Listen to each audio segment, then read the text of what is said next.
Hello po, ako po si Roxanne Lara at today sasagutin ko po yung mga nagtatanong tungkol dun sa visa.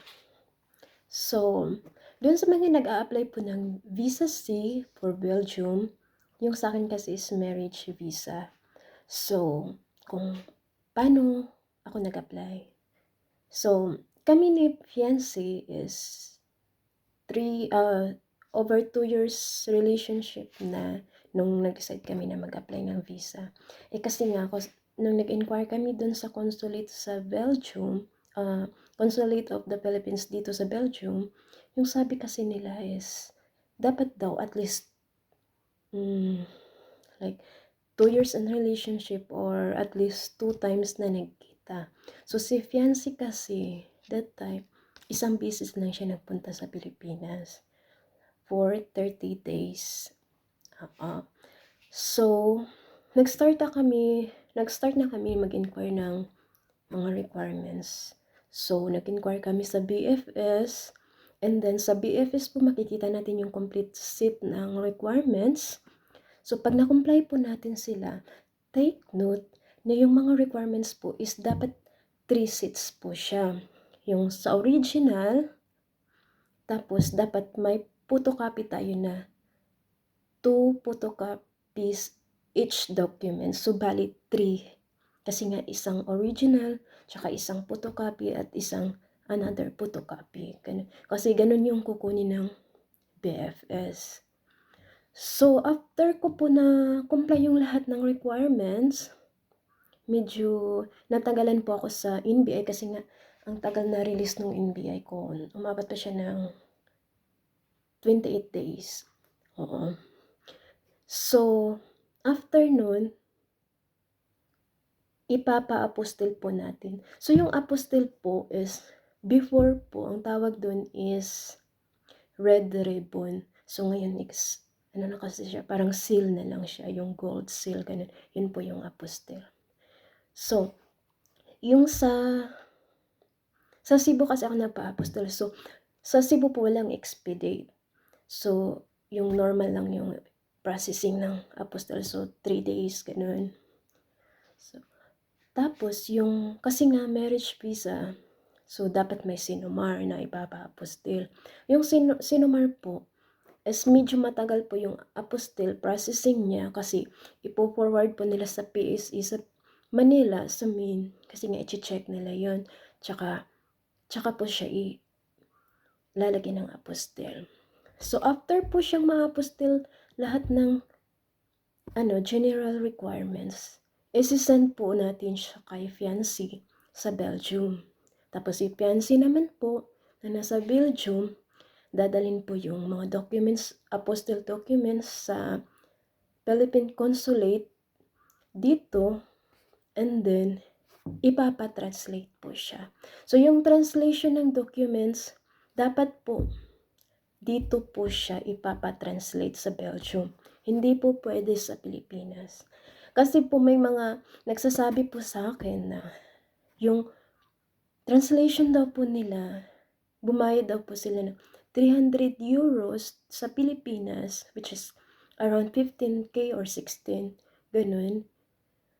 Tapos, nung dinala po nila sa embassy sa Belgium, sa Makati po, is nireject po siya.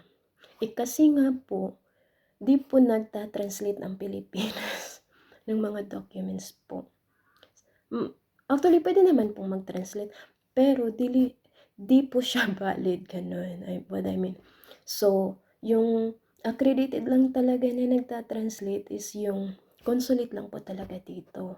So, yung binayad po namin lahat is 600 euros dito po.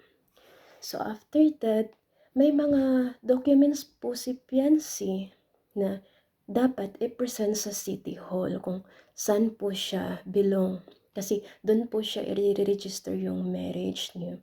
So, magsiset po sila ng date, pero don't worry po, yung date po is temporary lang po. Pwede nyo po siyang i-change, pwede nyo po siyang i-cancel, tsaka palitan ng bago in case na madali yung visa niyo. And then, kailangan din po mag-provide ng dummy ticket. Pwede po sa Pilipinas po may nagpo-provide naman po ng dummy ticket. Ganun. So, it means di po siya babayaran.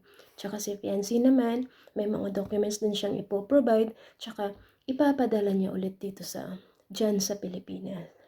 So, yung dadagdag ko lang po kasi yung sa requirements, general requirements po ng marriage visa, may sinasabi dun po na data copy ng passport. So, kailangan po dun, pumunta po kayo dun sa DFE, tapos mag-sign po kayo ng parang isang form na mag-request kayo ng data copy ng passport niyo. Kasi, hindi po siya photocopy lang ng passport, tsaka yun po yung i-apostil. Hindi po.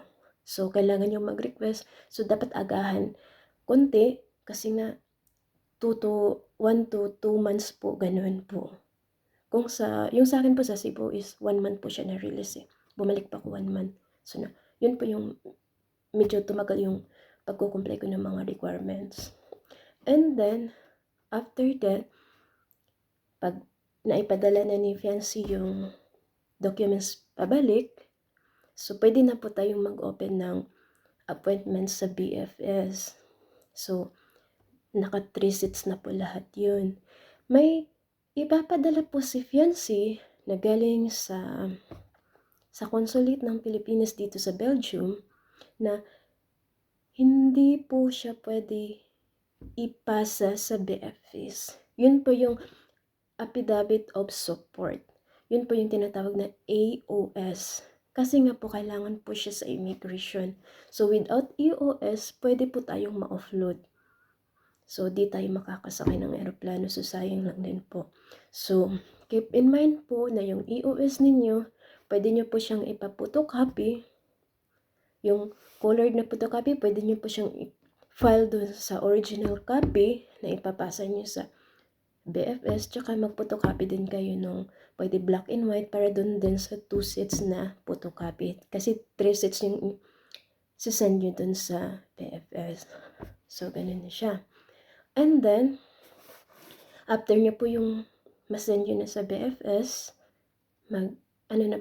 mag-antay lang po tayo ng, yung sa akin kasi nag-antay ako mga 1 week. Sobrang 1 week po yun. Pero di naman po umabot ng 2 weeks. So, tumawag po yung, mga 1 week po, nag-email yung BFS na-forward na nila yung, yung documents ko sa embassy. So, after that, yung embassy po tumawag sa akin. So, may mga questions po talaga. Minsan, yung sa iba po, medyo tricky yung mga questions, ganun. So, dapat talaga, alam natin yung about sa relationship, kung pwede nga, a little idea dun sa background ni BF, ganun mas mabuti po kasi nagtatanong po sila ng ganun. So, after that po, mga after 1 month siguro, nag-email na sa akin yung embassy na na-forward na nila sa FPS yung documents ko. So, after that, pwede pa tinawagan ni fiancé, so sabi nila magantay lang daw konti. So, after 2 months, so mga 3 months na upon submission of my documents, nag-email sila na nasa IBC na yung yung documents. So, kasi nga July ako second week ako July nag-submit. So, pagka November 22, 21, na-receive ko na po yung email ng BFS. Humingi na po sila ng bagong travel insurance at saka confirm flight ticket. Pag ganung email na po yung natanggap natin, is ibig sabihin po nun is approve na po yung visa natin. So, kasi pagka submit po natin ng documents, yung travel insurance po natin is pwedeng lumampas. Kasi 3 months, yung sa akin kasi 4 months pa siya na-approve. So, pwede po tayong mag-apply ulit ng bagong insurance. Yung sa amin is AXA po yun. Tsaka yung travel ticket natin na confirm, babayaran na po siya. Tapos, isi-sign po natin siya dun sa BFS. Pwede pong sa LBC, pwede din pong ikaw na po mismo. So, hindi na pwedeng mag-appointment pag ganun po yun. Pag additional documents na yung hinihingi nila.